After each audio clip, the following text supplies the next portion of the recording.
Það engin rosalega djúpur í vóki ef hann í reisti. Það bara getur ekki farið saman. Af því þú getur ekki sökkt þér niður í svona mikla neikvæðni ef að lífið þitt gott og þeir líður vel alla daga. Getur það ekki. Ég held að þeir sem raunverulega eru bara bilaðir og brjálaðir eru rosalega lítill minnihluti. Þetta rosalega fámennur hópur og þá myndi ég segja að þá pínu hægt að fara þangað að þú ert annarkvort líkamlega eða andlega veikur eða bæði. Það mun enginn aldrei banna mér að fara út og draga súrefni. Ég bara get ekki samþykkt það. Það eitthvað svona mestu grundvallar mannréttindi. Ég kem á þessa jörð, ég líta mig að fara út og draga súrefni. Hvað erum við að tala? Þarf það að þýða að við séum þá í alvörinu komin þangað. Ef þú ert brúnn, ef þú ert frá okkur landi, þá sért ekki velkomin.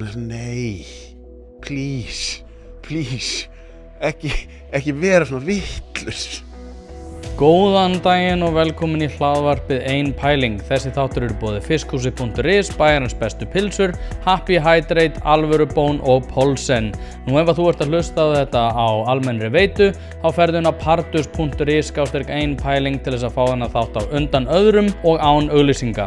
En fyrir ykkur sem eru að hlusta, þá vil ég eindregið hvetja ykkur til þess að eiga viðskipti við þessi fyrirtæki, því þrátt fyrir það að þau séu ekki sammála mér allt, að þá þetta fyrirtæki sem að standa undir málfrelsi á Íslandi og það nákvæmlega það sem þetta hlaðvarp stendur fyrir. Getur þú samt verið hippi? Það langt seilst í að reyna að finna hundaflautur. Já, en það menna, við erum að koma undan tímum þar sem það var langt seilst á ýmsum skölum, sko. Hvað þú ert svo mikill hippi. Já, sjálfsögðu. Þú veist að ég stal þessari taktík af þér. Ég veit það. Og ég hættur að nota hana. Ertu hættur að nota hana? Já, stund. Af hverju? Nei, þetta mjög góð taktík. Mér finnst það mjög skemmtilegt. Ja. Og það því að ég var með MC Gauta í gær. Man einhvern veginn svona náttúrulegri aðkomu eða svona aðdragandi inn í viðtalið. Ég held að ég hef mest farið ég held að við verið þegar ég var með erp eða eitthvað annað, þá fór ég 14 mínútur inn þegar viðmælandi sagði, erum við byrjaðir? Og ég myndi reyndar ekki gera það. Ég var allan tíman að hlusta, sko, eitthvað einna sem að má ekki fara í lofti? Já, það er svona hálfsvínslegt, sko. En hvað sér, ég hippi? Já, það ekki það. Nei, þú ert samt ekki, ertu maður tíðarandans? Og það núna skilurðu, þegar þú varst, skilurðu, örgulega ég veit ekki eins og hvort þú að fara í það, en þú veist, í svona svett eða svona hippa, sveppatripp og svona. Það var cool fyrir svona 2 árum. Núna það svona ákveðin hægri bylgja og þú mætir með kúrikahatt. Ertu man of all seasons? Nei, ég yfirleitt á undan straumnum, sko. Ég var að fara í svett fyrst 2013, sko. Hvað svett? Ég veit ekki eins og hvað það sko. Það basically bara, hefur farið í fargufu eða þessar sánuvagna sem hérna núna út allan bæ? Nei. Það mjög næst, þá eru tæknað 3 lótur bara í hittanum og farið á kælt á milli, nema það ertu bara með tónlist og stundum kannski verið að syngja eitthvað eins með. Svettið eru 4 lótur og það verið að tromma og kyrja möndrur og alveg niða myrkur. Bara hitaði steinar og farið inn í tjald. Þetta kemur frá Indíunum, Norður-Ameríku. Mér finnst þetta alltaf bara að vera eitthvað fólk sem svona hálfruglað kynferðislega og einhverjum svona orgíum. Það bara þú. Það bara ég? Það bara þú, já. Það misjafn sauður í mörgu fé. Þetta sko, þú ert nú alltaf að tala þú veist, haugaskapin varðandi heilsu og síman og þú veist. Þannig að komið með, þú ferð upp í sveit, þú ert allavega svona 4-5 tíma í burtu frá símaninum, þú ert að fara í hita, þú ert að fara í kulda. Þú ert að tjá þig, skilurðu, þetta andra meina bót. Kannski ætti ég bara að vera með í þessu. Já, bara með réttum hóp. Þú getur valið með hverjum þú gerir þetta. Þú ert ekki að gera þetta með einhverju kynferðislega brengluðu fólki fyrir eitthvað þú vilt. Nei. Hvaðan kemur hugmyndið kynferðislega brengluðu fólk? Ég bara alltaf því ég sé eitthvað fólk með einhverja svona skringilegar trommur, þá ég bara, þetta einhver orgía. Já. Það ekkert svo galið þetta pæli, eða þú veist, það líka alltaf, ég með einhverju svona á sem í þessum kakóseremónium og þessu dóti, þau allir líka í þessu tantradóti, sko. Já, ég ekki þar, sko. Nei. Þannig að þú veist, ef maður nægilega sjálfstæður einstaklingur, þá getur maður bara farið inn í hvað sem og tekið það sem maður sjálfur vil taka út úr því og skilið hitt eftir, sko. Þannig að ég Já, nei, ég trúi þér, sko. Ég trúi þér. Ég ekki dæma, sko. Ég hef Nei, en það klárt að þú horfir í gegnum söguna og hefur hort á heimildaþættin á Netflix Osho til dæmis Já, og Wild Wild Country Wild Wild Country Geðveikir ekki þættir það, hann hafi svo sem verið hann hafi svona gaman að kynlífi og en svo er það heimildamyndunum hvað er það ekki, Bikram, jóga Jú, líka það hefur alveg verið dálítið í gegnum tíðin oft svona gúrúar sem að fara í að misnota aðstöðu sína og Christopher Hitchens gerði heimildamynd fyrir BBC Rajneeshpuram sem að síðan varð á sjó náttúrulega þar sem hann var náttúrulega að reyna svona að fletta ofan að dellunni sem að náttúrulega eftir því sem að líður á þættin að var þetta náttúrulega galnara og galnara með þessa Rolls Royce og vopnamálin náttúrulega og svo verið eitrað fyrir fólki líka góði þættir sturlaði þættir geggjaði þættir ég mæli alveg eindreið með ég hef nú einhvern tíma mælt með þeim ég horfi nú ekki mikið á sjónvarp en ef þú ætlar að horfa á sjónvarp þá viltu horfa á þessa þætti því þeir eru alveg einstaklega góðir En er þetta ekki bara alltaf svipað eins og þú veist þegar þú horfir á stóru pastorana í Bandaríkjunum sem er að þú veist skikka fólk til að borga meira og eru síðan að fá sér nýja engaþútur og hvað því þeir eru með sko það er alltaf ákveðin hópur af fólki sem hvort sem það er að fara í kakóserimóníur eða kirkju eitthvað sem er kannski á dálítið ráðvilltum staði í lífinu og sumir geta verið það dálítið lengi og það er mjög auðvelt að misnota ráðvillt fólk sem er kannski bara að leita að einhverjum til þess að segja sér hvað það á að gera og þú bara hlýðir saman hvort það er vitleysið ekki. Hvernig er það samt? Því að núna hefur reynsla af því að vera í svona alls konar kreðsum er varða þetta. Það tala um ráðvillt fólk. Ég einhvern veginn hugsa það alltaf flesta sem er í þessu. En það er líka samt alltaf fólki sem segist vera með svörin sko og þriðja auga og þetta dót sko. Ég get alveg sagt ég ætla ekki að fara að nafngarinn en ég hef alveg verið í psychedelic ceremoníu með fólki sem er í mjög háum stöðum í samfélaginu og er að gera frábæra hluti í lífinu og þú myndir ekki horfa á það sem ráðvillt fólk sko. Þannig að þú velur bara skilur og það er svolítið svona ef þú veist ég vil ekki vera dómharður en ef þú horfir á einhvern þegar þú ert með eitthvað hugmyndum einhvern mussuhippa sem að þú veist hann lítur þannig út að það sé vond lykt á honum og hann hafi ekki farið í bað í langan tíma ég á ekkert mikið sameiginlegt með þannig fólki sko. Nei Því mér finnst svona einhvern veginn það er alveg sama að þú ert að fara í einhverja andlega vegferð það er ekkert sem kemur í staðinn fyrir góða daglega vana og ef þú hefur ekki stjórn á eigin lífi sko þá ef þú hefur ekki stjórn á svona lámar slutum í eigin lífi frá degi til dags þá ertu ekki að fara að ná neitt mjög langt andlega held ég. Nei og þetta hefur náttúrulega verið eins og þú og Gunnar voru náttúrulega að ræða hérna síðast sko þar sem við vorum að fjalla þessi mál sko fólk einhvern veginn sem að væri með minnst stjórn á sínu lífi gerði sig svona gildandi í því að vera líklegast til þess að vera skynsamlegasta lausnin á því hvernig þetta stýra landinu sko. Já, algjörlega, en síðan varandi þessa hluti sko, þessa kreðsir sem þú ert að tala sem að ég hef stundum verið í, þá er það svolítið þú veist þú horfum bara á fjölmiðla almennt þú veist, út á hvað ganga þeir hvað fer í fjölmiðla það fer ekki til fjölmiðla endilega þegar þú ert með einhverja svona hluti þar sem allt gengur rosa vel og það er bara eitthvað frábært fólk að gera góða hluti fyrir sjálft sig sko. Svo er einhver einn misjafn sauður sem að gerir einhverja tómaþvælu og það býr til ímynd eða það svona setur svona ákveðna slíkju ímynd yfir þetta allt saman. Já. Og því að tala svetti sko þá fer ég alltaf til Tolla og Tolli Mortens er bara hann með svett? Já, hann gæti verið bara stærsta fyrirmynd mín á Íslandi af öllum. Mér finnst þetta bara geggjaður gæi. Þannig að hann horfi ég ekki á sem ráðvildan mann. Nei, ég veit ekkert hann. Ég veit hann er listamaður, ég veit hann hefur verið mikið í því að svona ná til fanga Já. Og svona aðstoða þá með ýmislegt sem ég sé til að vera algjört þjóðþrifaverk. Ég tel til dæmis að þú veist, gaurar, ég menna þú manst eftir þetta þú varst í fjölmiðlum þú veist, eiturlega menn og svona glæpamenn sem allir vita hverjir eru en við svona pössum okkur að vera ekki að nafngreina sko, þegar þeir eru svona allir ruglaðir. Seinna meir þá eru þeir alltaf komnir á einhver stað sem þetta var bara svo heimskulegu tími og ég er alltaf svona að hugsa hvernig flýtu við þeim ferlum sko. Algjörlega, og ég talandi það, ég hef verið í svetti hjá Tolla þar sem að kannski helmingurinn af þeim sem eru að inni hafa settið í fangelsi og meir en helmingurinn af þeim eru núna þú veist, ráðgjafar á Krísuvík jógakennarar, bara fólk sem algjörlega búið að umturna lífi sínu og Tolli á þar bara stóran þátt oft á tíðum. Ég sé ekki margt sem þú getur verið að gera betra fyrir samfélagið heldur en að taka fólk sem ekki bara er það sko skaða sjálft sig og sitt nánastu umhverfi, heldur að það er líka rándýrt fyrir samfélagið. Þannig ég ber bara ómælda virðingu fyrir þeim sem legg í svona vinnu, sko, þetta er ekki auðvelt. Að vera að vinna með föngum í fleiri áratugi, þetta er ekki auðvelt að þetta markhópurinn að vinna með, sko. Hlaðvarpið er í samstarfi við stöndu og mikilvæg fyrirtæki og eitt af því er Poulsen. Poulsen.is til þess að skera hvað eina, hvort sem þú þarft að fara í bílrúðu skipti eða einfallega bílrúðu viðgerð, þá ferðu inn á Poulsen.is. Ef það er stjarna í framrúðinni þá bara bókaru tíma á heimasíðunni, ferð með hann og hann er tilbúinn samdægurs. Ekki vera með stjörnu í bílrúðinni, Poulsen.is, láttu græða rúðuna strax í dag. Nei, ég örugglega ekki, sko. Nei, hann er líka margir sem að komið í hnefalegana sem að hafa setið inni eða brotið af sér eða eitthvað þannig. Það er alls konar leiðir til þess að bæta úr þessu, sko.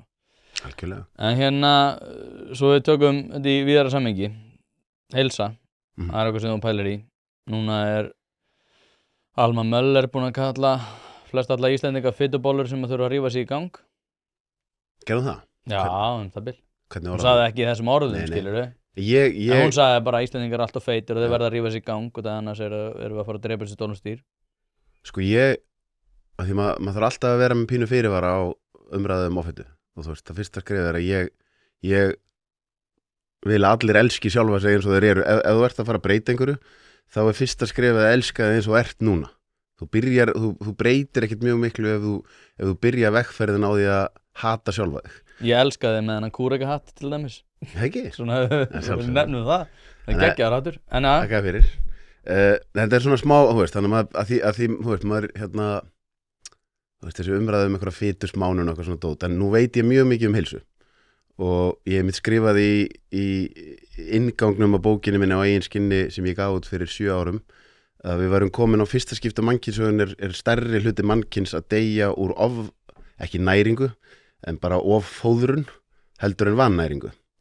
Og mér finnst mögulega stærsta fréttin bara síðasta árið á Íslandi að því við erum alltaf að velta okkur upp úr stjórnmálum eða einhver sagði eitthvað, einhver gerði eitthvað að 70% fullorðinna Íslandingar séu annarkvort of þungir eða hreinlega í offitu. Mér finnst þetta bara risastór frétt af því þetta segir okkur svo mikið. Þá er ég ekki að segja að þú getur ekki verið rosa fín manneskja eða þú ert of þung eða feit en ég held að innstinni langengan að vera feitur og þetta er bara til marks ákveðu óheilbrigði, alveg eins og ég held að hafa verið, ég veit ekki hvort ég konar eitthvað nýja tölur, síðast þegar komu tölur geðlyfjanótkunn Íslendinga, að þá held ég að það hafi verið eitthvað 70.000 Íslendingar sem er að taka kvíða þunglyndislyf og aftur, ég hef tekið kvíða þunglyndislyf og hérna, ef að það getur hjálpa fólki þá er það frábært og ég myndi aldrei vilja einhvern veginn shame einhvern sem er í því en þetta er bara svona yfirlitstölur sem segja okkur svolítið hvar við erum stödd. Og spurningin er þessi, ef að 70.000 Íslendingar er að taka þessi lyf, 70% af þjóðin eru of þungir eða í offitu og sko þeir 70.000 sem er að taka þessi lyf, þá veit ég að það eru aðrir 70.000 sem að hafa prófað að taka þessi lyf að því aukaverkanir er oft þannig að þú verður að hætta á þessu.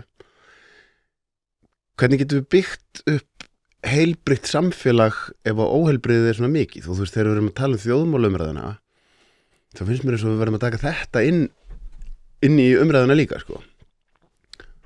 Og hérna, mér finnst við lifa í ákveðinu bara dáleyslega, svona óheilbriðis matrixi. Þú lappar inn í matvöruverslunina, 90% af því sem er í búðin er ekki matur. Ef það stendur á umbúðunum best fyrir maí 2028, þá er þetta í flestum tilvikum ekki gott fyrir þig. Þetta er eitthvað svona fóður, en þetta er ekki næring. Og það var eitthvað tíðan góða maður sem sagði mig, hvað er matur? Jú, svona með ákveðnum undantekningum, auðvitað hnetur og fræ og fleira. Matur er matur sem, þú borðaði mat sem skemmist áður en hann skemmist. Með öðrum orðum, það er nógu mikið líf í honum til hann geti skemmst. Kjöt, fiskur, ávextir, grænmeti, lifandi matur.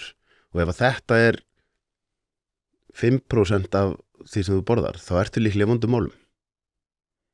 Og og þú veist og þarna aftur alveg svo við höfum verið að tala síman og fleira og það geta alveg verið gaman að taka smá umræðum hvar á hefur opinbera að koma inn í og hvar að því á endanum vil ég alltaf fara í bara, á endanum það bara mín ábyrgð að kynna mér hvað gott fyrir mig að láta honi líkamann á mér, hvernig gott að hreyfa mig og ég verið að taka ábyrgð á minn eigin heilsu sjálfur. Ég get ekki ætlast til þess að ríkið sé að taka ábyrgð á því fyrir mig, en það verður miklu erfiðara fyrir okkur að vera heilbrigð ef að allir togkraftarnir í átt að óheilbrigði. Og það þetta svona einhvern veginn, þetta er kannski klísukent orð, þetta matrix sem að mér finnst við vera í, sem pínu, ef að allir aðrir að borða óholt, ef að það óholt í öllum matabúðum, ef að við erum öll föst á bakvið síma og tölvuskjá og gervibirt allan daginn, við erum öll, þú veist, þá þarft þú að hafa svo rosalega mikið fyrir því að einhvern veginn vera átlægirinn sem gerir allt öðruvísi en allir hinnir. Þannig mér finnst við getum á sama tíma og hvert og eitt okkar sé að fara í átt að sjálfsábyrgð varðandi heilsu, að þá sem samfélag förum við að hugsa, ok, þetta er kannski svona aftur, svona neikvætt klísju orð að tala sjúkdómakerfi, þú veist, heilbrigðiskerfið okkar samt, það tekur á vandanum eftir að skaðinu skeður. Þú veist, ég var í Suður Afríku núna í október og þá fór ég inn á klinik þar sem ég prófa öll peptíð sem mig langaði í, Öll hvað segirðu? Peptíð. Hvað er það? Það bara, þú veist, lítið dæmi svona hluti sem eru nýstárlegir í heilsu. Það hægt að fara í stofnfrumu meðferðir. Það hægt að fá vítamín í æð. Og ríkið þarna allavega að sinna, myndi ég segja, frumskyldunni sinni gagnvart þegnunum sem að láta okkur í fríði. Hér það dálítið öðruvísi. Ef við erum að tala greenfit eða einhverja sem að gera eitthvað öðruvísi en hið svokallaða heilbrigðiskerfi, þá yfirleitt landlæknisembættið reynir að ráðast á þau og reynir að loka starfseminni. Sem bara svona, hver skaðinn sem greenfit að valda? Ef ég sem einstaklingur þú veist, mér persónulega finnst að ríkið ætti að fara að hugsa, hvernig getum við hægt og rólega fara að breyta heilsugæslunni þannig að þetta séu líka forvarnir, þannig að þú getur farið einmitt, fá mælingarnar sem þú færði greenfit, jafnvel, þú veist, þar sérðu, þú veist, lári í einhverju vítaminum, þá getur þú fengið IV drip með vítaminum í æð og alls konar svona hluti, en ok, ef þið eru ekki til í að gera það hluta kerfinu, leyfið mér þó allavega að borga fyrir það með mínum eigin peningum og þeim að reka fyrirtæki á þess að skemma fyrir okkur, sko. Þetta já, ég var náttúrulega hjá landlæknisembættinu í starfsnámi á sínum tíma, sem ég meðal annars uppfæriði leyfisveitinga umsóknunar. Þannig ef þið farið inn í leyfisveitinga umsóknunar þá held ég að það sé mitt verk sem ég var að einfalda þetta. Það var alltaf flókið, en það svo sem skiptir ekki máli. Þetta ég svolítið sammálaður með þetta og það er líka búið að draga úr allri ábyrgð og ég hefur rosalega mikið talar svona kannski einhverjar nýstárlegar hugmyndir heilsu og annað og samband til dæmis einkaframtaksins í þessu tilviki einhverja nýja heilsu en að ríkið einhvern veginn að koma strax og taka fyrir hendunar á þér og segja, þetta ekki gott fyrir þig. Heldur þú bara ef ég spyrir þig, heldur þú að einstaklingur sem við mjög góða heilsu, hann í góðu líkamlegu andlegu jafnvægi, hann í hreysti, hann ekki með mikið bólgum í líkamannum, heldur að hann taki ekki aðeins öðruvísi ákvarðanir og sé með annars konar hugafar, heldur en einstaklingur sem alltaf hálf veikur og líður bara rosalega illa? Jó, það alveg óhjákvæmilegt. Skilur það, því þú nú mikið búin að tala vóki, það kom tímapunktar sem ég sá bara svona, þetta bara líkamleg veikindi. Það engin rosalega djúpur í vóki ef hann í hreysti. Það bara getur ekki farið saman. Af því þú getur ekki sökkt þér niður í svona mikla neikvæðinni ef að lífið þitt gott og þér líður vel alla daga. Getur það ekki. Það útilokað. Þetta alveg eins og þú veist, fólk sem að ráðast á aðra á internetinu, by definition getur ekki verið að gera rosalega góða hluti í lífinu. Nei, Þetta bara fer ekki saman. Hlaðvarpið í samstarfi við fyrirtæki sem hafa sett svip sinn á íslenska menningu og eitt þeirra eru Bæjarins bestu pylsur. Ég og þú vitum alveg að þegar við fáum okkur pylsur sem ekki frá Bæjarins bestu og þá vildum við að svo væri. Það segir það í orðinu, þetta eru Bæjarins bestu pylsur. Þið vitið það, ég veit það, skellið þessu hlaðvarpi í eyrun, farið á næsta sölustað og kaupið ykkur tvíhleypu ásamt einhverju góðu að drekka. Ég ræddi þetta meðal annars við MC Gauta en svo ég klára hennar punkt með læknismálin að þetta líka lætur þið vera einhvern veginn eign ríkisins. Þó svo að þið líði eins og ríkið sé alltaf einhvern veginn að koma til móts við þig að þegar við yfirfærum þetta yfir á öll samskipti við alla allstaðar að þá ríkið orðin, eign ríkisins, bæði þetta einkaframtak eign ríkisins sem að segir af eða á og svolítið svona Sesar með þumalinn, en þú það líka. En ég ræddi þetta meðal annars, þetta, svo við tökum þetta kannski enn víðara samhengi einmitt það sem að þú varst að segja, sem ég ræði MC Gauta, bara fólk sem á netinu, og það alltaf sagt einhvern veginn, við erum svo polariseruð, þetta mikið sundrung, og ég maður sundrungar, sko. Og það sjálfsögðu, við viljum sundrung, annars enga framfarir. Ef það ekki sundrung og við erum alltaf sammála allt og við erum alltaf að passa upp á að við séum sammála allt, þá það ekki jákvætt samfélag, þá það bara einhvern veginn samdögnar samfélag sem að sé aldrei neina framfarir. Ég ætla samt aðeins að... Já, leið mér að klára bara búndið með sundrungunina og hún mjög jákvæð og þú verður sammála mér eftir örskamma stund. En púnturinn sko að fólki samt sem að til dæmis á kommentakerfi Vísis, ég spurði hann til dæmis, þú einhvern tímann að setja komment undir frétt af Vísi og hann sagði, nei, ég ekki bilaður, skilurðu. Og það var að segja, já, Hanna, maður ekki bilaður, skilurðu. Það bilaðasta liðið sem þarna og svo les fólk, allt eðlilegt fólk les þetta og hugsa bara, vá hvað þetta sundruð umræða og ég bara, þar þú ert að hlusta á Lunatic, skilurðu. Algjörlega, ég gerði mér þetta eitthvað til hann að leik að þá spurði ég fólk sama og þú spurði hann. Bara, ert þú mikið að kommenta neikvætt fólk sem þú þekkir ekki neitt á netinu? Nei. En fjölskyldaðinn? Nei, kannski einn annar frændi minn sem rosa skrítinn. En viniðinir? Nei. Ok, hvaða fólk þetta þá? Og þetta fólki sem við erum að horfa á sem birtingamynd samfélagsins. Þetta ekkert birtingamynd samfélagsins. Og þess vegna ég svolítið sammála, ég var mjög ánægð því sem Tolli sagði hjá mér.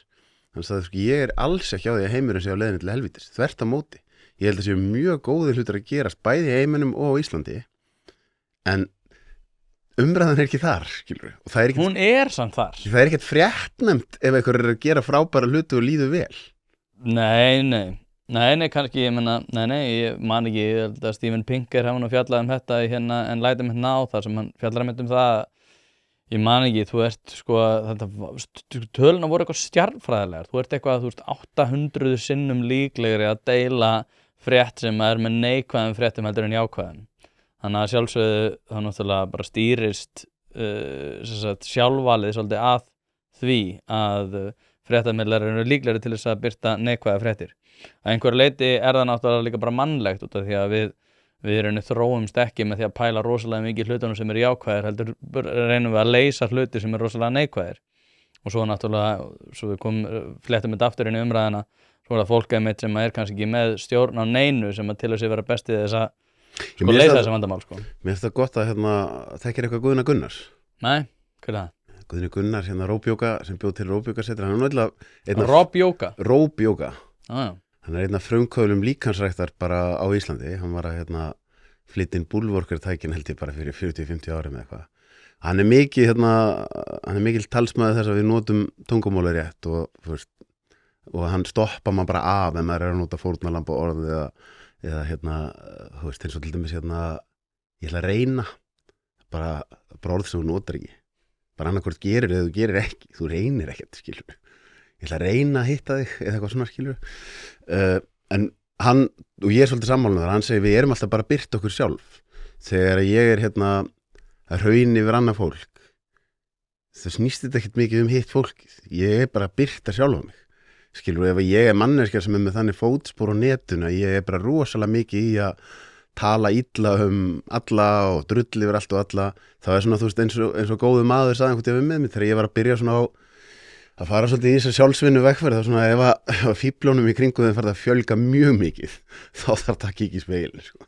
En ert þú eitthvað mikið að hreina, sko, við hefum spjallað mjög oft bæði með mikrofóna og án mikrofóna. Ég hef aldrei heyrt þig rauna yfir fólk. Enda ef ég á þeim stað að mér finnst ég mjög mikið þurfa að rauna yfir eitthvað, þá ég yfirleitt bara reiður eða ekki rosa góðu jafnvægi. Nei, ég man eftir einu skipti sem við höfum rætt saman, þar sem þú raunar yfir einu manneskju. Já, og ég stoppaði mig strax af. Ertu ekki að tala um það? Jú, ég held það. Hann að vinnuðinn, ráðherrann? Nei, þetta var off-rec, sko. Skiptir ekki máli hver það var. En það var einmitt maður sem hafði gert eitthvað á þinn hlut og þú varst reiður út í. Já, ég veit hvernig það var. Það var að því, þú veist, og þá einmitt. Nú ég farin að ná að horfa á hann í meiri kærleika. En það tók tíma, það tók vinnu hjá sjálfum mér, sko. Já, þannig að við upplýsum bara, við erum tónu Þorstein var fein og svona, ekki? Já. Það bara, hann gerði ekki, þú veist, þetta var ekki fallegt, sko. Nei, þetta var svolítið skrítið, sko. En aftur, ég hef engan sérstakann áhuga að vera að tala um hann. Nei, við getum líka bara sleppt í. Nei, ég er alveg til í það. Þó svo að það væri örugglega áhugavert að spjalla hann líka. En svo við höldum okkur áfram samt á þessum nótum, sko. Ég einhvern veginn, út af því að þetta með sundrunguna, sko, ég einhvern veginn, ég kaupið þetta ekki, sko. Og það sem fyrir líka í taugunar á mér. Hvað kaupir ekki? Að við séum svona sundruð og til dæmis bara eins og með aukna raforkuöflun. Bara, við tökum þessi dæmi. Það voru 3 bara samtök atvinnulífsins tóku könnun og það voru 3% sem að vildu ekki ráðast í aukna raforkuöflun. Þannig að í rauninni vildu bara 97% Íslendinga að við myndum ráðast í aukna raforkuöflun. Samt var umræðan búin að vera þannig að það væri bara, 80% þjóðarinnar sem væri bara brjálið yfir því að það væri farið að ráðast í hverskins raforkuöflun. Og við keyptum þetta bara í mörg ár. Og bara öllum stjórnmálum var haldið bara einhverju gíslingu, allir umræði var haldið einhverju gíslingu, allir sem hafði einhvers konar sjónarmið að þessu var haldið í gíslingu. Og ég held pínu að þessi sundrungarumræði sé pínu þar. Þú hittir mikið af fólki dagstæðlega. Það er ekkert, ég held að séu svo fáir einstaklingar. Og við erum einhvern veginn alltaf að kaupa þennan veruleika, sko. Og ég held að sé hvorki hollt fyrir okkur, né að hollt fyrir það að við tökum einhver framfaraskref í jákvæða átt. Og það er ég bara, þetta með sundrunguna, við séum sundruð og sundruð umræða, þetta er bara della. Við erum ósammála. Ég er sammála, til dæmis, þú veist, eftir það sem skeiði hjá mér hérna fyrir 4,5 ári, þá komst ég svolítið að því að, þú veist, jafnvel fólk sem var búin að hafa eitthvað rosa hátt á netinu mig, svo hittir þetta fólk og þá er það bara ekki að horfa á mig, skilur, að því að kannski bara skammaði sín. Fyrir utan eitt tilvik og þá ertu mynd til að segja, sko, ég held að þeir sem raunverulega eru bara bilaðir og brjálaðir eru rosalega lítill minnihluti. Þetta er rosalega fámennur hópur og þá myndi ég segja að þá er pínu hægt að fara þangað að þú ert annarkvort líkamlega eða andlega veikur eða bæði. Skilur, en hittir þú segir, því þú sagði að þú væri maður sundrungar. Já. Ég myndi segja að ég væri maður sameiningar, en ég held við séum svona sammála að til þess að komast í sameiningu þá þurfum við að leyfa okkur að vera ósammála og fara í gegnum það að við kannski bara leyfum okkur að, þú veist, ef ég þor aldrei að leggja skoðanirnar mínir á borðið, þá eru þær aldrei til umræðu. Og ef við búum í samfélagi þar sem að svona er ennþá smá svona skoðanakúgun, þú veist, það er eitthvað sem ég bara, þá fáum við aldrei að sjá veruleikan eins og hann er. Svo þegar eitthvað kemur upp á yfirborðið þá er allir búið að hissa og þetta er bara búið að vera falið í einhverju skúmaskotum út um allt og enginn þorði að segja það. Já, þetta er líka bara einhver svona tilfinningamarkfaldari sem að náttúrulega samfélagsmiðlar eru í grunninn, en líka einhvern veginn að við séum, það því að núna, kláraði viðtal við Helgarhafn og senast sem hann sagði við mig eitthvað, ég sagði hann, þú ert frábær og hann sagði þú ert líka frábær þrátt fyrir það allt sem maður sér þig á netinu eða sama hvað allir að segja þig á netinu og ég reyndar að skoða það ekki, ég skoða ekki komment eða neitt þannig. Já, varst það búin, ég var líka gaman, klár gæi, hann er frábær, mjög gaman að spjalla við hann, en einmitt við þegar við fórum að tala um hatursorðræðu þá fannst mér hann ekki alveg hafa hugsað málum til enda því þar þú veist, var hann bara mjög hlynntur því að opinberir starfsmenn, en þar aftur var svolítið svona hver á að ákveða hvað er hatursorðræða, skilur við. Ef við raunverulega erum bara að allir eigi að læra það að ofbeldi sé ekki gott, já, rétt. Ef við getum verið með einhvern hlutlausan mælikvarða hvað það er. En ef þetta er bara svolítið þannig að hatursorðræða eru bara allir sem eru ósammála mér. Og svo ætla ríkið að fara að skipa mér að fara á eitthvað námskeið og núna hefur þessi hópur völdin og þá er allt Hlaðvarpið er í samstarfi við fyrirtæki sem að veita úrvalsþjónustu og eitt af þeim er Alvöru Bón. Við skulum bara vera hreinskilin, ef þér þykir vænt bíliðin þá lætur þú gera þetta almennilega og það er nákvæmlega sem Alvöru Bón gerir. Ferð með bíliðin, hvort sem það eru alþrif, djúphreinsun, mössun eða hvað eina, þá skellur þér á Alvöru Bón og lætur degra við bíliðin. Farðu inn á vefsíðuna og tryggðu þér 10 tíma klippikort, þá þarftu bara ekkert að vera að pæla í þessu. Alvöru Bón, kíkið á þetta, þið verðið ekki fyrir vonbrigðum. Að kaupa eða selja húsnæði ein stærsta ákvörðun lífsins. Þess vegna skiptir máli að hafa ekki bara sölumann heldur ráðgjafa þér við hlið. Hlaðvarpið fjallar mikið húsnæðismál og því það í samstarfi við þá færustu í geiranum hjá fasteignasölunni Pálsson. Pálsson fasteignasala leggur áherslu á persónulega þjónustu, fagmennsku og gagnsæi. Notast við sérstaka ferla sem að tryggja það að bæði kaupendur og seljendur vita upp á hár hvernig að þessu staðið. Allt frá undirbúningi myndatöku til loka sölunar. Boðið upp á fría ráðgjöf og verkfæri eins og eignavakt.is sem sér til þess að þú missir aldrei af réttu eigninni og verðmat.is sem hjálpa þér að taka upplýsta ákvörðun verð. Heimsæktu pálssonfasteignasala.is og fáðu þína persónulegu ráðgjöf strax í dag. Það líka svo fyrirsjáanlegt líka allt út af því að ég man að þegar að Hallurs orðraða sko, og ég hélt alltaf að ég var að tala við fólk sem að væri búið að taka bara svona djúpa svona bara fara undir feld og bara lesa sér til bara rosalega mikið af þessum grunnpælingum bara alla þessar skosku heimspekinga og fleiri sem að hafa rosalega mikið pælt í þessum málum. En svo þetta bara allt fólk með algjörlega yfirborðsþekkingu, ekki Helgi Hrafn, tek það fram. En í flestir tilfellum þegar ég var að ræða hatursorðaði fólk, það var bara vondur og þar af leiðandi þurfum við bara einhvern veginn að fjarlægja hann. Og ég sagði, það er mjög grunnhyggin pæling, en sko, ég fór aðeins að leika mig með það út af því að það var í samfloti við þetta var samherjamálið. Okay. Og ég fór að segja við fólk, sko, ég er sammálaður við að taka hart á hatursorðaði og við að byrja á því að fara yfir þau svona komment sem voru sögð Þorstein Má í samherjamálinu. Og það var alveg, nei, það má sko taka. Og það sagði, jaha, þetta snýst ekkert hatursorð, þetta snýst hugmyndafræðina þína. Akkurat. Og þú ætlar að fara, og svo bara eins og við sjáum þegar að Bandaríkjaforseti kemst til valda, þá allt í einu, ok, nú er búið að snúa þessum pening, við ætlum að nota sömu verkfæri og þú varst tilbúin að nota, og sjá hvernig það kemur út. Akkurat. Það mitt ég veit ekki hvort þú hafir hlustað eitthvað á, það náungi sem heitir Naval Ravikant. Og ég bara segi við þig og líka hlustnið þegar hann fór til Joe Rogan, held að vera í fyrsta skipti sem ég fór til hans. Og mjög margir sem sögðu bara að þetta var besti þáttur Joe Rogan. Þetta eitt besta podcast sem ég hlustaði á. Því gæinn svo ofboðslega góður í að taka flókna hluti og skýra það á einfaldan hátt.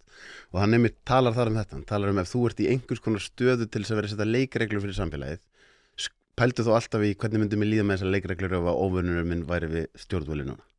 Þá kemstu að frekar sanngjarnri niðurstöðu. Skilur, en þá það þetta mitt. Þú veist, það bara á meðan að þessi bylgja var í gangi sem að reið hérna á röftum, að þá var þetta allt bara en svo leið og það einhver möguleiki á að einhverjir hægri sinnaðir fara að nota sömu leikreglur, þá sérðu hvað þeir eru gallar.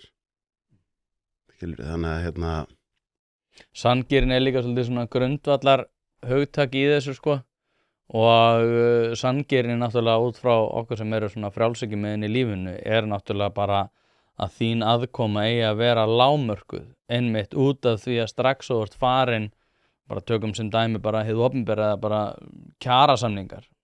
Kjarasamningar eru ótrúlega mikið í dag allir bara að þú ert búin að innleiða eitthvað mál, tökum bara styttingu vinnuvikunar og þú sér að það býr til 10 önnur vandamál, til þess að takast á við það, þá ætlar að setja 10 nýju reglur og það náttúrulega skapar bara 10 og þá ertu komin í eitthvað svona margföldunar áhrif og þetta það sem búið að gerast við núgildandi kjarasamninga, allt frá því að lífskjarasamningarna komið. Já.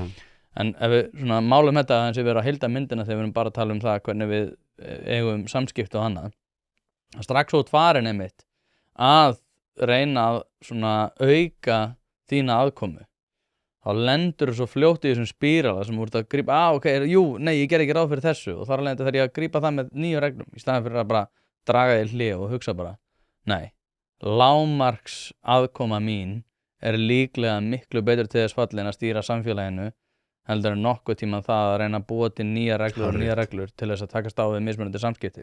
Þarna held ég einmitt að við séum talsvert sammála og ég svolítið horfa á þannig að mér þetta gott að það væri bara innprentað inn og fólk getur þá verið ósammála mér ef það vill, en fyrir mitt leyti að ef þú ert að fara í stjórnmál, ekki gleyma að þú ert í þjónustuhlutverki og fyrstu 2 lykil hlutverkin, númer 1 hlutverk ríkisins, láta okkur í friði. Áður en þið byrjið að gera eitthvað þá þurfum það alltaf að vera með það bak við eyrað. Er þetta óþarfi, eins og þetta segja? Á ég bara ekkert að vera að grípa inn í hér? Láta fólk í friði. Og númer 2, fariði vel með peningun okkar. Síðan getum við fyrir að ræða hinna hlutina. En mér finnst bara þetta tvennt er bara í rosalega miklu ólægi að mínum mati í samfélagi eins og Íslandi. Og það er svona þegar að síðasta ríkisstjórn var myndið, að þá man ég var nýbúin að fá þær allar í þátti minn, Ingu, Þorgerði og Kristrúnu, kann vel persónulega við þær allar. Mér finnst þetta góða konur. Og þegar að þær mynduðu þessa ríkisstjórn þá hugsaði ok, ég ætla að halda með þeim. En á bakvið er alltaf, það er allt sem segir mér þetta verða of mikið stjórnsemi. Bara of mikið stjórnsemi fyrir minn smekk, sko. Og svo finnst mér eins og núna, ef að þessi ríkisstjórn mun halda út kjörtímabilið, þá held ég að Íslendingar muni ganga kjörborðinu næst og þá mun þessi ríkisstjórn fá minna fylgi, meðal annars út af því bara að það eru afleiðingar af því að ef þú ert eins og þú segir, þetta er engin endir á þessu. Þú byrjar að gera nefnd þetta, svo þetta, og bara kostnaðurinn byrjar bara að fara upp úr öllu valdi. Í staðin fyrir að þú kemur að borðinu núna, ný ríkisstjórn, fyrsta hlutverkið er, heyrðu, áður en við förum að setja meiri skatt á fólkið, getum við ekki byrjað að taka til hjá okkur. Það er augljóst að það er verið að eyða allt og miklum peningum í einhverja dellu. Ég er sammála, sko, það er líka annað í þessu sem að er, sko, það hvatakerfi sem að íslensk stjórnmál sérstaklega en stjórnmál almennt í á Norðurlöndunum og náttúrulega bara allstaðar, sérstaklega sem á þessu Norðurlöndum, þar sem að við erum svona komin í ákveðina sátt við það að stjórnvöld eigi að spila ákveðið lykil hlutverk í öll okkar lífi, sem að er, sko, að það er líka hvati til þess að þín aðkoma sé næg til þess að þú getur klappaðar á baki í næstu kosningabaráttu. Það er að segja ef að þú ert að klippa borðan, er ekki gleyma því að ég bjó til hjúkrunarheimilin, ekki gleyma því að ég bjó til Keresis eða eitthvað út af því að ég náði einhvern veginn að vera góður við Guðmundferð, allt þetta dót. Það er rauninni miklu, tilkomu minna að þú sért bara ég ætla að láta ykkur í friði og ég vona að þið náðu með ykkar frumkvöðlastarfi og öðru að búa til eitthvað og svo allt í einu fá þeir alla athyglinna og þú einhvern veginn situr út í horni hafandi náttúrulega sjálfsögðu búið til svigrúm þar sem þú varst með lægri skatta eða ívilnanir eða ákveð fyrirkomulag þar sem aðrir gátu í rauninni skapa eitthvað en þú fær aldrei klappa baki. Einmitt, þetta er mjög en þú veist, hvatastýringin er öfug. Þarna, hver er þín skoðun á bara kristni og því að vera með eiga einhvers konar samband við aðri mátt eða? Ég tel að kristin trú hafi haft stórkostleg samfélagsleg áhrif og ég einhvern veginn er ekki að kasta þeim gildum einhvern veginn út á hafsauga en aftur á móti að með aðri mátt, sko, ég er ekki nægilega hrokafullur til að geta sagt til hvað sé í gangi og ég er ekki nægilega vitlaus til að telja að aðrir apar geti sagt mér hvað er í gangi. Ok, því hér kemur samhengi, ástæðan fyrir að spyrja þessu inn í þetta sem þú varst að segja, er að ég er á því að sko, við erum með einhvers konar, ef við tökum bara einhvern eins og Jesú, þá erum við með einhvern bóðskap, svo erum við með trúabrögð og svo erum við með trúarstofnanir. Það sem ég held að fólk hafi mest á móti þessu eru trúarstofnanirnar. Aftur, þegar að einhverjir fara að telja sig vera útsendara Jesú og Guðs og þeir fara að hafa völd, þá byrja vandræðin. Trúabrögðin geta síðan líka verið eitthvað skakk, en grunnboðskapurinn er góður. Og ástæðan fyrir að nefna þetta, ég hef á tilfinninguna einhvers staðar í gegnum mannkynsöguna, hafi verið, hvort sem það er Abraham Lincoln eða George Washington eða eitthvað, hafi verið einhverjir sem raunverulega voru allt í einu komnir í það hlutverk að stýra einhverju risastóru landi. Fyrsta lagi bestu leiðtogarnir voru yfirleitt þeir sem þurftu að draga í það hlutverk. Þeir voru ekki, já, kjósiði mig, ég er frábær í þetta. Það þurfti að draga á þangað. Af því þeir eru nógu auðmjúkur til að skilja að kannski eru þeir ekkert endilega frábærir í þessu. Og þeir eiga einhvers konar samband við hvort þeim er að kalla bara djúpa samvisku eða aðri mátt sem þýðir að ákvarðan að taka þeim gengur út á hvað er best fyrir fólkið, ekki hvar fæ ég mest klapp á bakið. Og ég held að í nútíma umhverfi með samfélagsmiðla, þú þarft að kafa rosalega djúpt sem einstaklingur til þess að segjum sem svo að þú væri núna að stýra Íslandi og þú tækir eitthvað ákvörðun sem þú bara vissir djúpt í hjartaðinu. Þetta er best fyrir fólkið, en þetta mun því að ég verð ekki kosin aftur. Ég mun geta þegar ég er orðin eldri klappa mér á brjóstið og sagt þetta var frábær ákvörðun og ég fer í gröfina vitandi það að ég gerði rétt. En hversu mikil freistnin að fara í hina áttina? Það svo mannlegt, skilur. Og ég held að ákvarðan að taka þessuna þegar að samfélagsmiðlarnir fóru að fara upp, Vogue-dótið fer að vera meira, þá falla allir stjórnmálamenn í þess að Vogue-gildru út af því að freistnin bara öll þangað. Ég fæ klapp á bakið fyrir það. Hitt getur kostað mig tímabundið eitthvað mjög neikvætt og vont, þó það sé réttara. Hlaðvarpið er í samstarfi við Happy Hydrate. Steinefni eru orðin mikilvægur þáttur í mínu lífi og ég ekki einu svona grínast, ég að nota þessar vörur í alvörinu. Það ástæða fyrir því að þessir kassar hérna eru tómir. Nýjungarnar og framþróunin hjá Happy Hydrate hreint út sagt frábær. Kreatín samhliða steinefnunum, eitthvað sem að þeir bjóða upp á og ég nota að staðaldri. Eftir að ég byrjaði að nota þessar frábæru vörur að þá líður mér einfaldlega betri. Ég kem meiri verk og dagurinn verður betri. Dagskammtur af nauðsynlegu vítamínum, engin gervisykur og þú færð þetta í rauninni hvar sem að þú verslar. Þú verður ekki fyrir vonbrigðum ef þú prófar þetta og ég mæli með að þú gerir það strax í dag. Og þá tek ég eftir bara, sem örugglega vinkona, ég náttúrulega djúplega innmúraður inn í Sjálfstæðisflokkinn. Er ég? Ég er örugglega djúplega innmúraður í alla flokkengunni, sko. Ég á góða vini í öllum flokkum og Nei, bara mann þegar er í samskiptum við alla. Þegar vinkonaðin, er hún ekki vinkonaðin? Áslaug, já. Þegar hún fór í vídeóið hjá Eddu, hún trúði ekki sjálfur sér. Og þarna hugsaði ég mitt svona, ok, ég veit að ég var hlutdrægur á þessum tíminn. Ég sagði, þarna er manneskja sem ég veit að stendur ekki fyrir þetta. Af því ég veit að hún í grunninn er ekki hrifin af svona rugli. En stundarfreistnin var of mikil. Skilur við með endalaust að dæmi þetta, þar sem að það bara gæti verið svo gott fyrir fylgi mitt eða næstu kosningar að ég hoppaði en svona vagn. En þú vissir að það var ekki rétt, skilur. Og ég er ekki að segja að ég væri neitt betri. Og þess vegna heldur sér gott að hugsa áður en þú fyrir að gefa kost á þér að fara í stjórnmál. Ertu raunverulega komin á þann stað að þú getur sagt, ég bara er komin á þann stað í lífinu að ég tilbúin að taka réttar ákvarðanir og það til dæmis bara svo ég nefni manni eins og Tolla. Hann myndi aldrei fara í stjórnmál. Aldrei. En ég myndi vilja hann í stjórnmál. Það er mjög margt í þessu, sko. Ég er sammálaður, sko, með þá hverjir svona veljast í stjórnmál og líka gagnvart þeim hvötum sem að stjórnmálamenn svona þurfa að standast, freistnin sem þurfa að standast. Ég sammálaður þar. Þetta var alveg stórkostlega merkilegt, ég meina, en það er rauninni hægt að segja þetta alla flokka.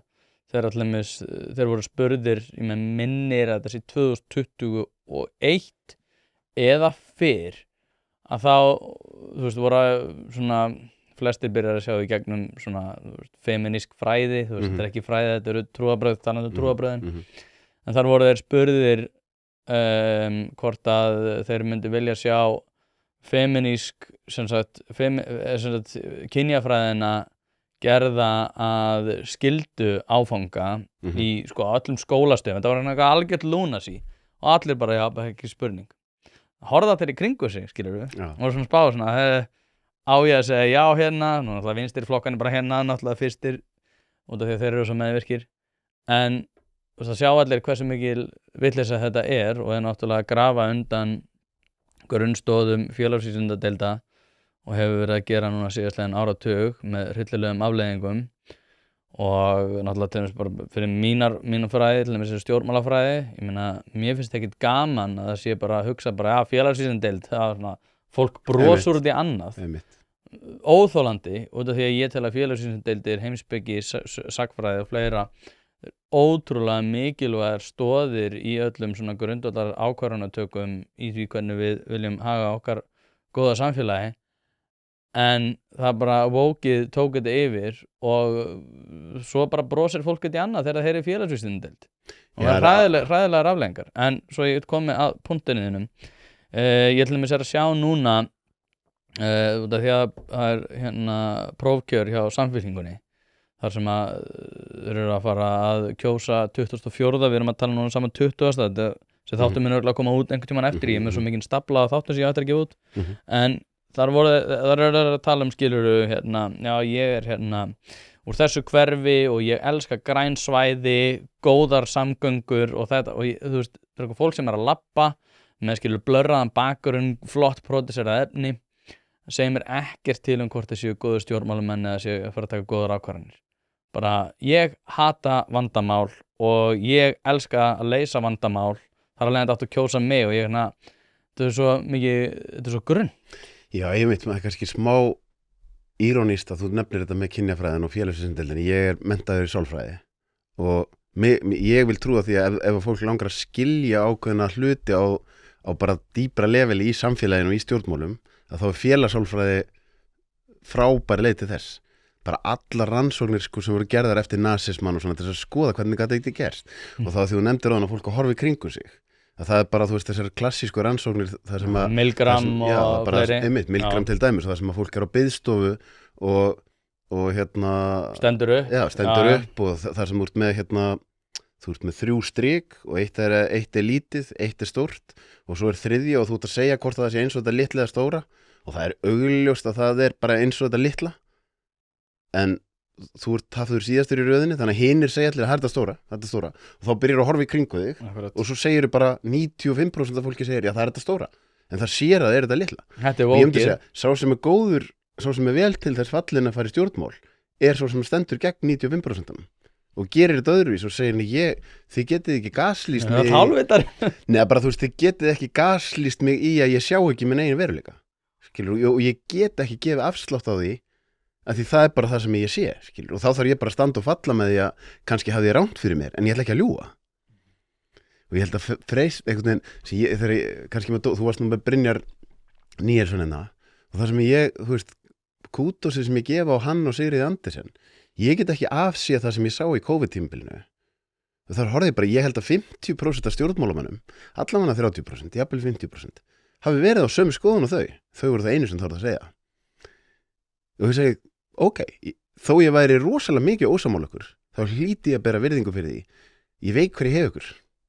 Þið ætlaði ekki að ljúga mér. Það er fólk sem ég vil í stjórnmál, alveg saman hvort það er vinstra megin eða hægra megin. Ég veit hver ég hef þig. Já, þetta er náttúrulega samt líka, já, þetta er bara, ég bara sammála öllu þessu. Það er svo gott þegar Árni Páll var yfir samfylkinguna og samfylkingin byrjaði að detta niður í fylki.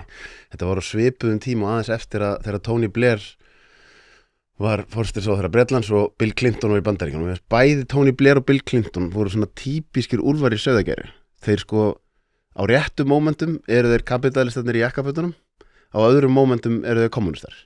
Það er bara svona, þú veist, hvernig er ég að lesa, ég bara verð sá sem að salurinn er. Og ég veit ekkert hvað ég hef þessa menn. Nei, það er, ég meina, ég get ekki undir allt þetta sko. Þetta er líka bara skrítið út af því að við vorum að tala um freistnivanda að þetta er náttúrulega bara innbyggt inn í kerfið að þetta er náttúrulega munurinn, ég nefni þetta mjög oft með Edmund Burke sem að skilgreinir þetta sem umboðsmann eða fulltrúa.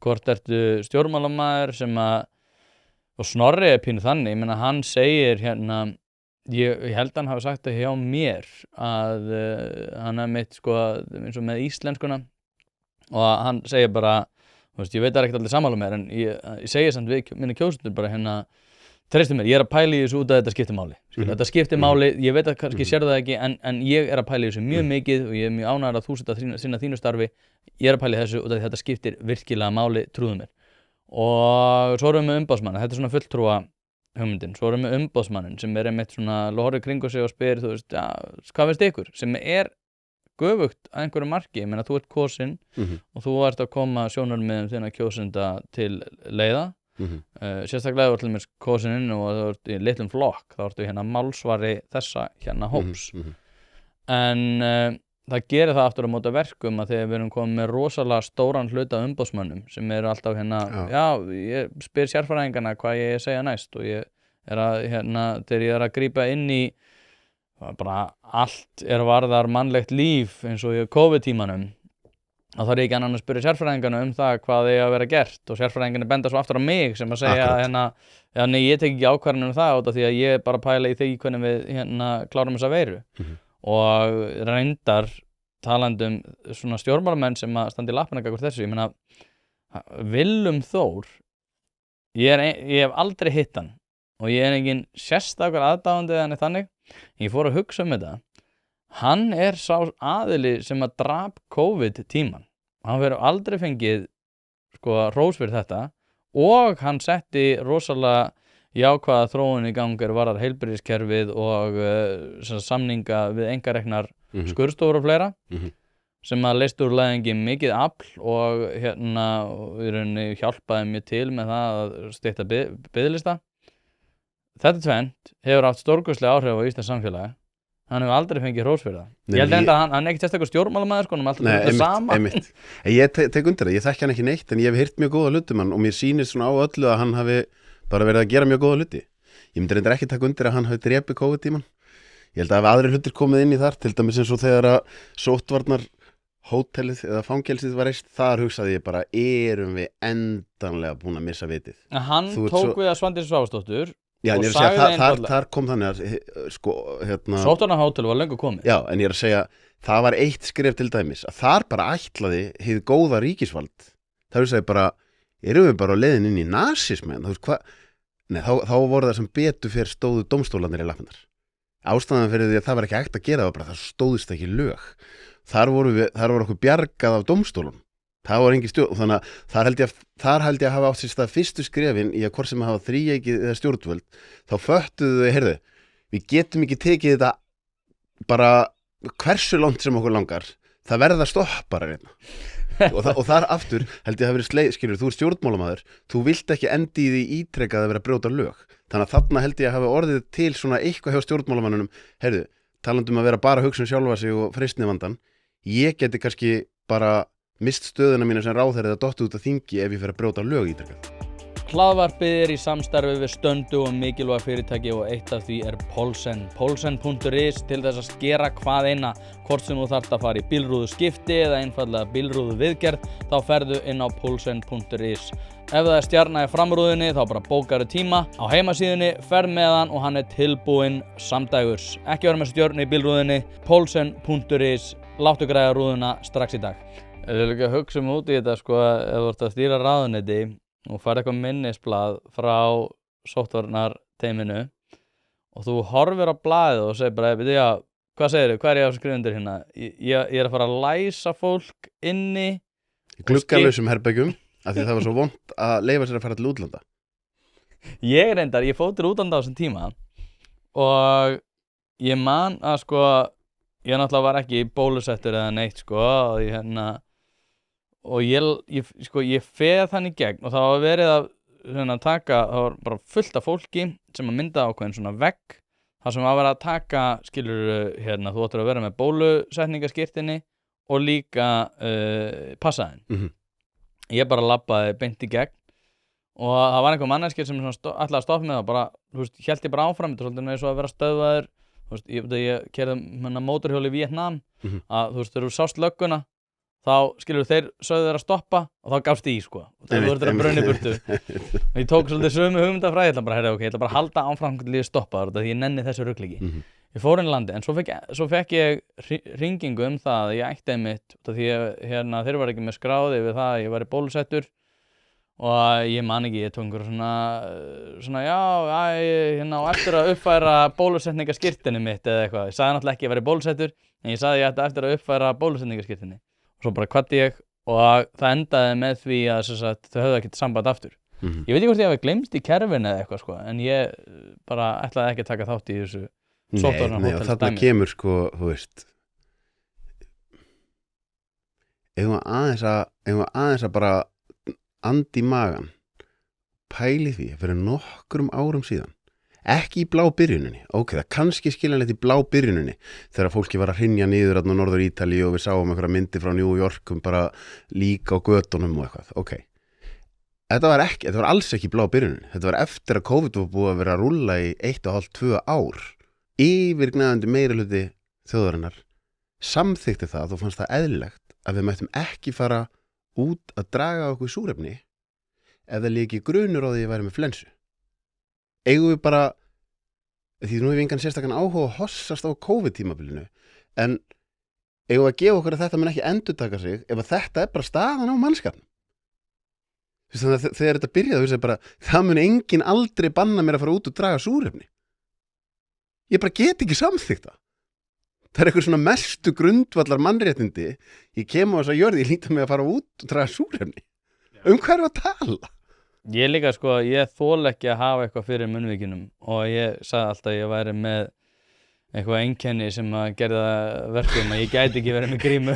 Heilkenni. Eitthvað heilkenni, já þetta náttúrulega heilkenni, það að færa rök fyrir því, einhver mótþróa röskun eða eitthvað. Já, ég var eins, gríma mín fór aldrei, hún fór aðeins yfir efri vöruna en ég aftur, ég bara ætla ekki að láta banna mér að draga inn andan öðruvísinni gegn grímu. Nei, og svo lendir maður kannski í þeim aðstæðum. Ég meina, þú veist, þegar ég að taka á móti mínu fyrsta barni, þá átti ég að vera með grímu, ég bara, nei. Er þið eitthvað biluð? Það er bilun. Það er bilun. Og en ég man eftir því, ég var stundum með grímuna yfir öllu þegar það var, þú veist, þegar maður var á heilsustofnun eða eitthvað þannig og þau voru þannig eins og þá man ég, mér leið bara alltaf, mér var bara flökurt. Og svo var bara sagt, nei þér ekki flökurt. Þú veist, þetta hefur engin áhrif. Þetta hefur engin áhrif á súrefniseintöku. Þetta hefur engin áhrif á því og ég finn þetta hefur áhrif. Akkurat, og þá finnur þú ekki mun í kringu því. Ég fann mikið mun á fólk sem við mjög góða heilsu og búið að vera að leggja vinnu í að vera með sterkt ónæmiskerfi. Það var með aðra skoðun á COVID heldur en þeir voru með slæma heilsu. Skilur, og þá það aftur svona, þú veist, ætlum við bara að fara í gegnum þetta tímabil og halda allir þessa upplýsingafund og allir þetta dót og við ætlum bara að segja að þetta ekki tíminn til að skoða ef við núna öll að fara í að reyna að styrkja ónæmiskerfið okkar? Ef við öll núna að fara að pæla svolítið í að vera heilbrigðari? Nei, borðum meira snakkbókum og meira áfengi og verum meira inni og drögum minna súrefni og ef að það gerist eitthvað svona aftur þá ætla ég bara að treysta góða ríkinu ennþá meira til að setja fleiri reglur til að banna meira þeirra manneskja. Ég get ekki skilið þessi heimsmynd.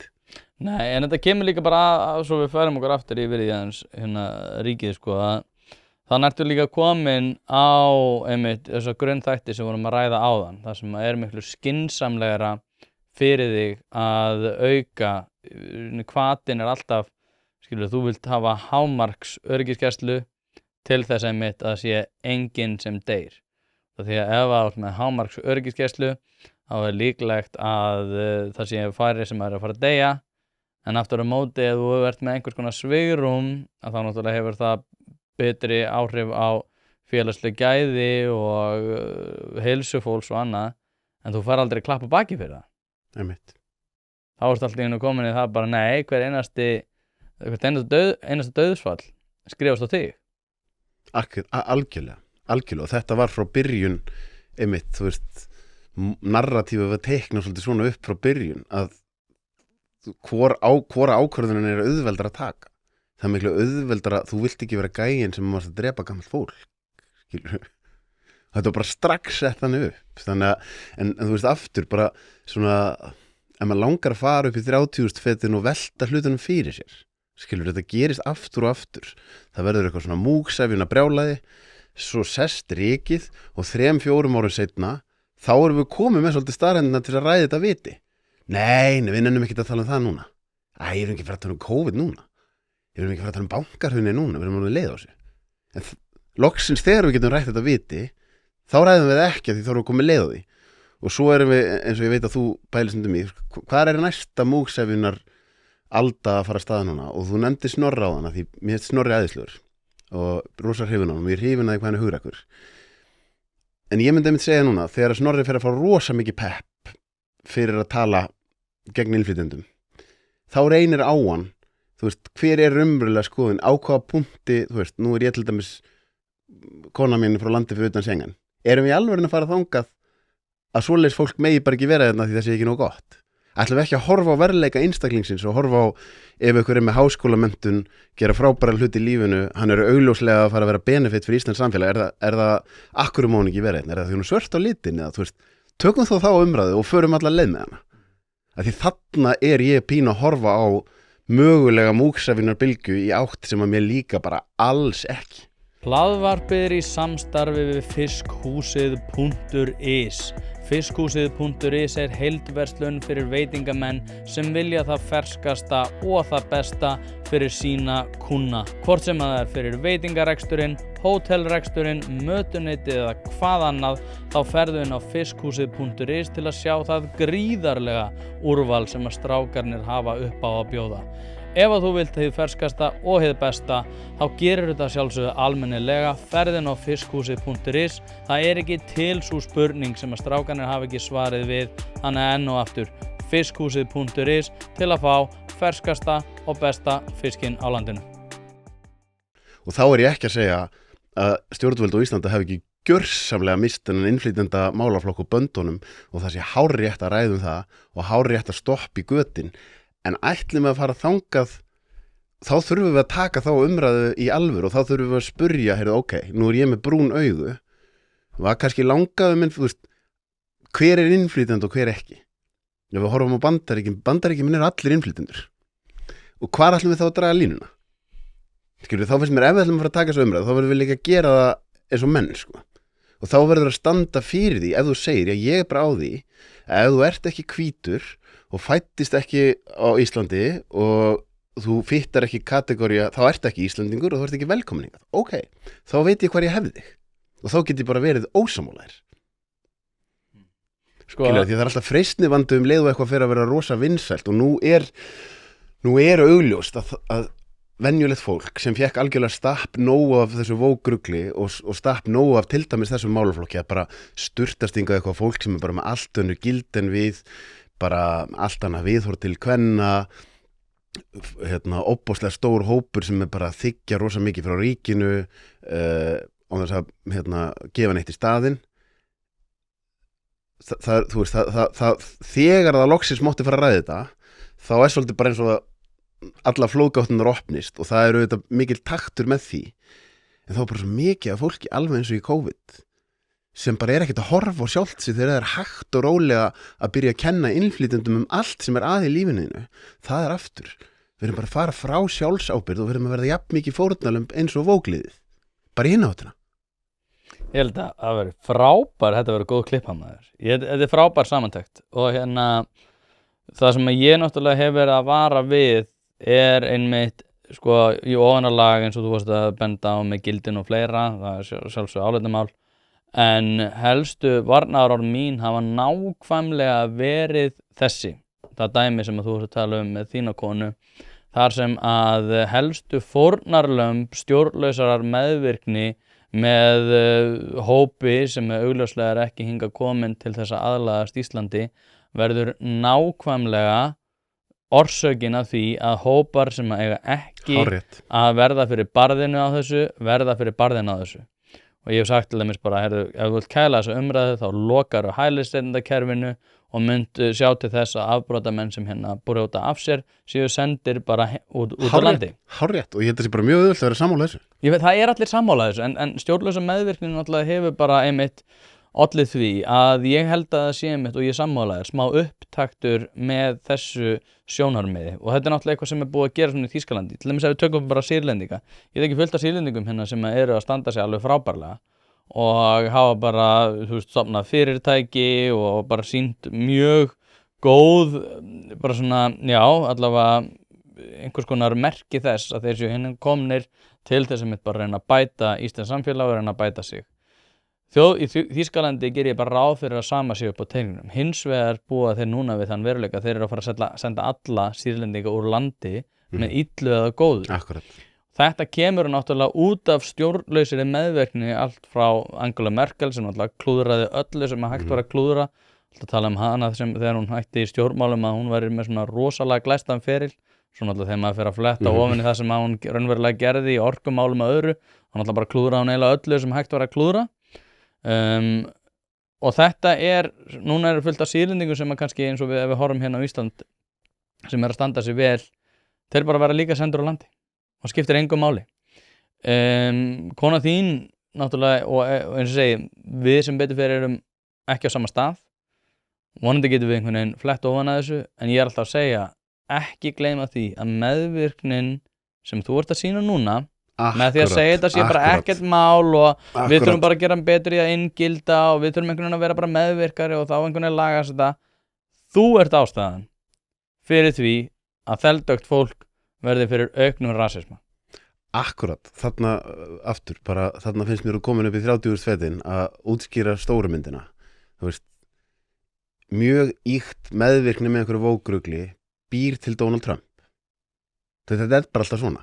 Mjög ýkt meðvirkni með Þorsteini Kallmennskun og Eddu Falag býr til það að allt í þeir eru bara líka bara einhverju gæjar sem eru raunverulega að brjóta á konum. Það bara gerir engin eitt í því að þetta er allt bara orðið kjaftaði. Þannig að þetta er alltaf þannig að fólkið sem er að fara lengst í einhverja meðvirknis átt með einhver og þorir ekki að standa upp og segja það sem það raunverulega er að hugsa, það er að búa til, það er að eyðileggja eitthvað sem í grunninn var góður málstaðar. Og minnst ég, maður er farin að sjá þetta í svo mörgum málaflokkum, sko. Hvernig við endum alltaf og þess vegna ég pínu núna er ég að horfa á svona, ok, þessi núansar sem að vantar, sem er bara, getum við ekki öll verið sammála um það er ekki eðlilegt að einhver málaflokkur fari úr 500 milljónum á ári upp í 50 og eitthvað milljarða. Það þarf að skoða það. Við erum bara fámennt land, það er ekki eðlilegt að hinga komi bara fullt af fólki sem er setjast upp á kerfið, alveg sama hvað þetta fólk er í erfiðum aðstæðum. Það er ekki eðlilegt að hinga komi fólk sem er ekki tilbúið að aðlagast gildunum okkar og er bara með rosa skrýtnar og fornaldalegar hugmyndir einhverja hluti sem við töldum okkur löngu vera komin á allt annan stað og það er búið að kosta hluti í gegnum mannkynssöguna að komast á góðan stað með þessa hluti. Þarf það að þýða að við séum þá í alvörinu komin þangað að bara ef þú ert brúnn, ef þú ert frá okkur landi þá sért ekki velkomin. Nei, please ekki vera svona vitlaus. Ég veit ekki, mér finnst mannlegt eðli svo áhugavert. Við erum svo mikið hjarðdýr og ég sé núna bara í Íslandi hvernig það er svona að vera stemning og þá er svona að við tökum þessa póla, það er ágætt í öðrum pólunum er bara, ég þarf bara að vera inni og heima hjá mér og velta mér upp úr í hvað allt er erfitt að því að ég er svo mikið lofslagskvíða. Nú er þetta bara pína að fara þangað bara svona þú ætlar að vera með innflytjendakvíða. Þannig að þú ert ekki að taka ábyrgð á lífiðinu, þú ert ekki að gera það sem þú ert að gera og það er allt innflytjendunum að kenna. Alveg eins og hjá Vók vinstraliðin er þetta allt bara, það er svo erfitt að vera til að því með mikið loftslagskvíða. Heyrðu, bara girtu upp um þig, það er ekki innflytjendum að kenna þig líður illa. Taktu ábyrgð á eigin lífi. Já, ég veit ekki alveg hvernig ég á að grípa hann bolta, sko. Ég kem alltaf að samanlega sem er bara, þú veist, ef þú ert að fara burtu frá sjálfsábyrgð og byrja að benda fingrunum, þá getur það bæði verið til hægri og til vinstri og það er bara auðveld leið til að fara að kenna öðrum um það sem aflaga fyrir þínu eigin lífi. Já. Alveg saman hvort að það eru mögulega vondir fótboltamenn sem áttu að hafa brutið af sér fyrir 10 árum og það sé ástæðan fyrir því að þú liggur í kvíðakast upp í rúmi eða hvort að það er því þú liggur upp í kvíðakast upp í rúmi að því það er of mikið sýrlendingu sem er að taka störfið þín. Þú getur verið algjörlega á sikkurum pólunum í pólitík en þau eru gjörsamlega jafn mikið fórnarlömb. Já. Þannig að þið getur kannski bara tekið ykkur saman um að vera.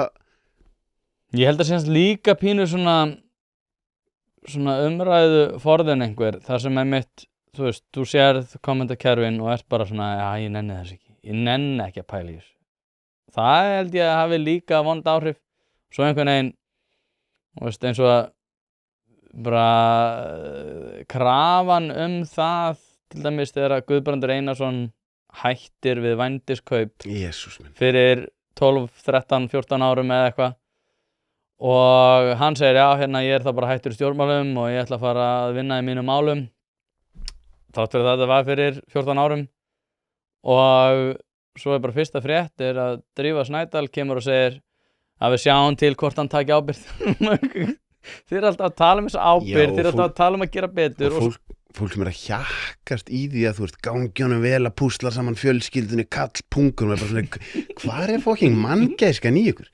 Hann ætlaði að kaupa vændi fyrir 13 árum. Hætti við, hann gerir sekur að hætta við að kaupa vændi. Og svo var allir bara eitthvað, hvað finnst þér um þetta? Já, mér finnst það náttúrulega hræðilegur, þetta var bíl. Þetta er svo mikið veisla, sko, og jú, kannski vantar eitthvað í þessu sögu, hann var þannig að árstingi ASI, skilurðu. Ég er þetta að sendi djók úr Breaking Bad, þegar enough business, bring these girls, skilurðu, hola chicas.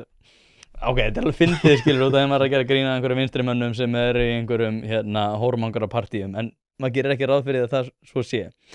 Þannig að, eins og segi, hann eitthvað, þú veist, pissfullur, ég held hans ég bindindismæður, sko.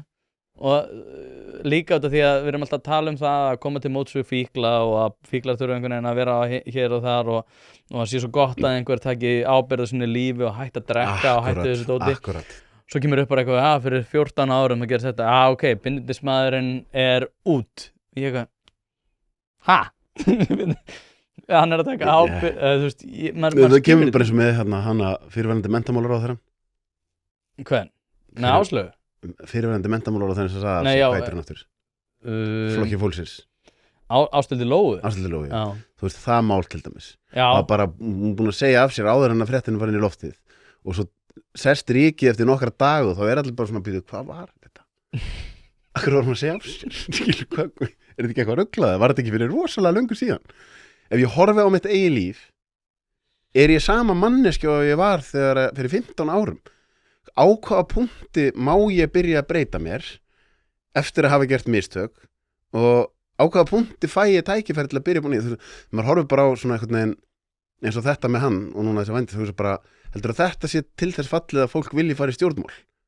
Að þú átt kannski einhverja hluti sem þú gerði fyrir 15 árum eða 20 árum og þarna er ég alveg sammála þér eins og þegar þú talar um Þórsnæ.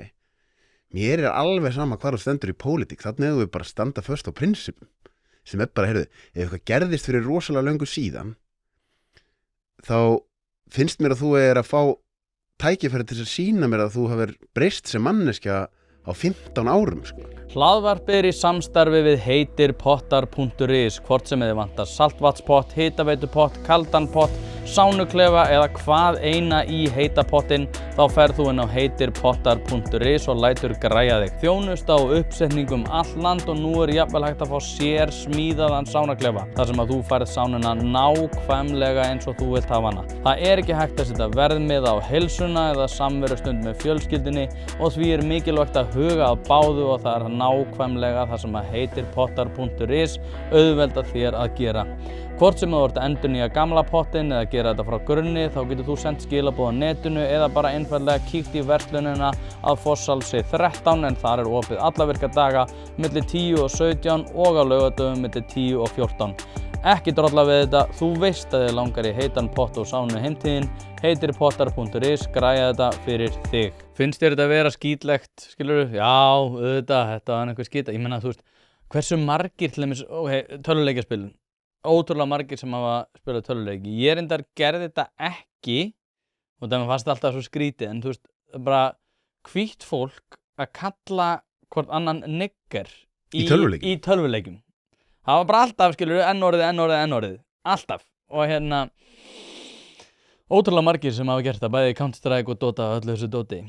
Og hvað, til dæmis, stjórnmálamaður eftir 15 ár, skilur, ef við náum að grafa upp eitthvað arkæfa því hvernig hann var að tala við annar fólk í töluleikjum.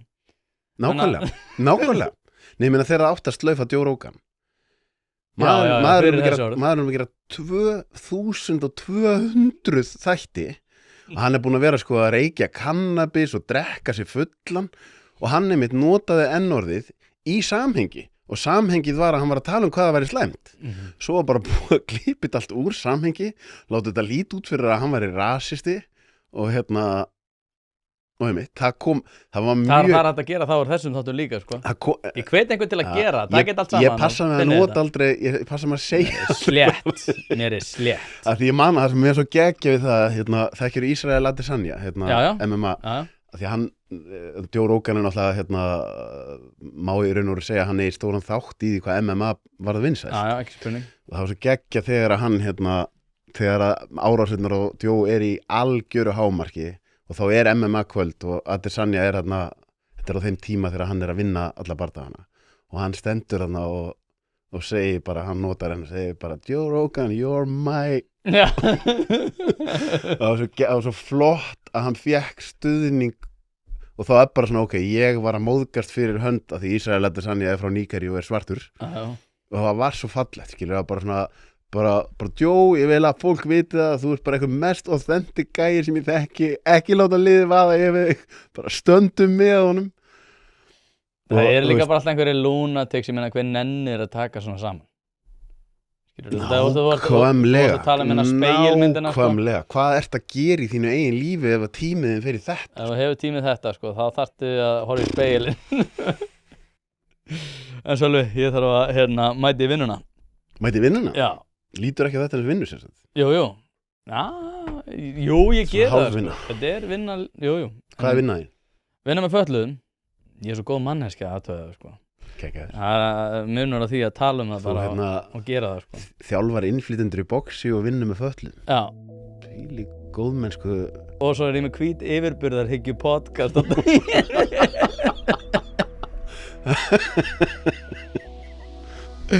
Þetta var mjög gott hjá okkur. Takk aðeinslega fyrir að koma og þangað til næst. Sömuleiðis.